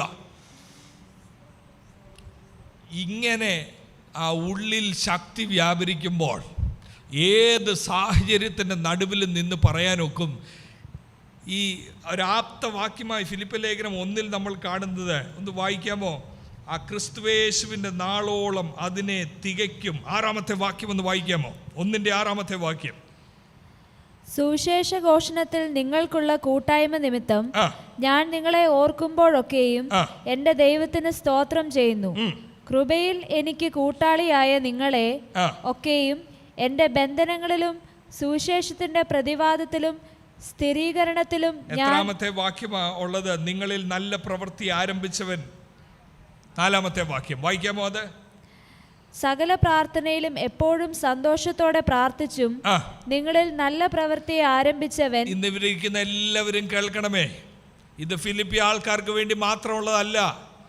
നമ്മളിൽ ഒരു നല്ല പ്രവൃത്തി ആരംഭിച്ചവൻ, അവൻ വഴിയിൽ വെച്ചിട്ടേച്ച് പോകുന്നവനല്ല. നല്ല പ്രവൃത്തി ആരംഭിച്ചവൻ. ഒരു വലിയ തുടക്കം നമ്മളിൽ തുടങ്ങി. എന്നോ സുവിശേഷം കേട്ടപ്പോൾ ആ തുടക്കം തുടങ്ങി. ഈ ലോകത്തിൻ്റെ പ്രഭു അവിശ്വാസികളുടെ മനസ്സിനെ കുരുടാക്കിയിട്ടിരിക്കുമ്പോൾ നമ്മുടെ ഉൾക്കണ്ണിനെ ദൈവം തുറന്നു. ഒരു നല്ല പ്രവൃത്തി നമ്മളിൽ തുടങ്ങി. എന്നാൽ ആ തുടക്കത്തിൻ്റെ അവസാനം ചെല്ലണമെങ്കിൽ നമ്മുടെ ബലം കൊണ്ട് നടക്കത്തില്ല. അതുകൊണ്ട് പൗലോസ് പറയുക, നല്ല പ്രവൃത്തി ആരംഭിച്ചവൻ യേശുവിൻ്റെ നാൾ വരെ അതിനെ തികയ്ക്കും. he will do it. അത് ദൈവം ചെയ്യും. ബലഹീനമായ കാൽമുട്ടുകൾക്ക് ദൈവം ബലം തരും. ക്ഷീണമായിരിക്കുന്ന ഹൃദയത്തിന് ദൈവം തന്നെ ബലം പകരും. പുനരുത്ഥാനത്തിന്റെ ശക്തി അനുഭവിക്കേണ്ടിടത്ത് മനുഷ്യന് കഴിയാത്തത് എൻ്റെ ദൈവം തന്നെ അത് ചെയ്തു തരും. താമസം വരുന്നുവെന്ന് പറയുമ്പോൾ അത് ഇല്ല എന്നുള്ളതല്ലേ അർത്ഥം. താമസം വരുന്തോറും അസാധ്യങ്ങളുടെ നടുവിൽ രുചിച്ചറിയുവാനുള്ള സാധ്യത കൂടുതൽ വരികയാ. ലാസർ മരിച്ചപ്പോൾ 4-ാം ദിവസം വരുമ്പോൾ അതിന്റെ മാധുര്യം കൂടുകയാ. പുനരുത്ഥാനത്തിന്റെ ശക്തിയുടെ പെട്ടെന്നൊരു വിടുതൽ പ്രതീക്ഷിച്ചുകൊണ്ട് നിരാശപ്പെടരുത്. യേശുക്രിസ്തുവിന്റെ നാളോളം അതിനെ തികയ്ക്കുന്നവൻ നമ്മളുടെ കൂടെ ഉണ്ട് ഈ മരുഭൂമി യാത്രയിൽ. ഒരു നിമിഷം നമ്മുടെ കണ്ണുകളെ ദൈവസന്നിധിയിൽ എല്ലാവരും അടച്ച് ഒരു നിമിഷം അധരങ്ങളെ തുറന്ന് പ്രാർത്ഥിച്ച് ഏൽപ്പിച്ചു കൊടുക്കാമോ? ഇന്ന് ഹൃദയത്തിൻ്റെ അകത്തളങ്ങളിൽ നീറുന്ന പ്രയാസവുമായി വലിയ ഭാരം എടുത്തു വെച്ചതുപോലെ മാസങ്ങളായി നടക്കുന്നവർ ഇന്ന് രാത്രി എന്നെ കേൾക്കുന്നുണ്ടെങ്കിൽ നിങ്ങളോട് ദൈവത്തിന് സംസാരിക്കാനുള്ള വചനമാണ് ഞാൻ വിളിച്ചു പറഞ്ഞത്. പുനരുത്ഥാനത്തിന്റെ ശക്തി ഇന്ന് രാത്രി നിങ്ങളുടെ ഹൃദയങ്ങളിലേക്ക് ദൈവം അയക്കട്ടെ. ആ സാഹചര്യങ്ങളിലേക്ക് ദൈവം അയക്കട്ടെ. മരണത്തിൽ അവനോടൊപ്പം അനുരൂപമാകാനൊക്കുന്ന ഒരു കൃപയെ ദൈവം ഇന്ന് പകൽ ഉച്ച മുതൽ ഉള്ളങ്കാൽ വരെ ഈ രാത്രിയിൽ ദൈവം പകരട്ടെ. തളർന്നു പോകുവാനല്ല ദൈവം വിളിച്ചിറക്കിയത്. വിളിച്ചിറക്കിയവൻ വിശ്വസ്തൻ. തല കുനിച്ച് നടക്കുവാൻ അവൻ അനുവദിക്കുകയില്ല.